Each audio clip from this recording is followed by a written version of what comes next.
So hi, இது நம்மளோட traditional தாயம் போர்ட் கேம். ஜென்ரலாக இந்த கேம் வந்து பார்த்தீங்கன்னா இந்த கோவிட் டைமில் தான் வி ஸ்டார்டட் கிரியேட்டிங் திஸ். என்னோட பொண்ணு அவள் இன்ட்ரெஸ்ட் காமிச்சதுனால வி ஸ்டார்டட் வித் திஸ். ஆனால் என்ன ப்ராப்ளம் எங்களுக்கு இருந்துச்சு அப்படின்னா, ஒரு பெரிய போர்டில் வரைஞ்சி அதை யூஸ் பண்ண முடியாமல் கஷ்டப்பட்டோம். ஸோ தட்ஸ் வென் என்னோட மாமனாரோட idea and full complete design and manufacturing நம்மளே பண்ணுறோம். ஸோ என்ன பெனிஃபிட்ஸ் இது விளையாடுறது அப்படின்னா, இது ஒரு ஸ்ட்ராட்டஜிக் கேம். நம்ம இந்த மகாபாரத காலத்துல இருந்து விளையாடுற ஒரு கேம் இது. நமக்கு வந்து ஒரு பிராஸ் டைஸ் கொடுக்குறாங்க. இது என்னன்னா, நம்மளோட ஆன்சிஸ்டர்ஸ் வந்து ரொம்ப பெரிய டீட்டெயில்ஸ்லாம் இதை பற்றி கொடுக்கல. ஆனால் ஒரு பிராஸோட சவுண்டு, நம்ம தாயம் போடும்போது அந்த பிராஸோட சவுண்டே வந்து நமக்கு ரொம்ப சூதிங்காக இருக்கும்.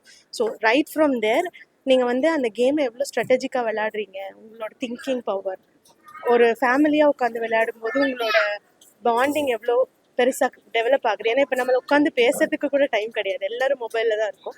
ஸோ இது வந்து உங்களுக்கு ஒரு ஃபேமிலி டைம் திருப்பி கொண்டு வந்து கொடுக்கும். குழந்தைங்கள பெட்டராக வந்து திங்க் பண்ண வைக்கிறதுக்கும் டெசிஷன் மேக் பண்ணுறதுக்கும் ரொம்ப யூஸ்ஃபுல்லாக இருக்கும். ஸோ குட் இன்வெஸ்ட்மெண்ட் அப்படின்னு நான் சொல்லுவேன். ஆஸ் அ மதராக நான் சொல்கிறேன். தேங்க்யூ.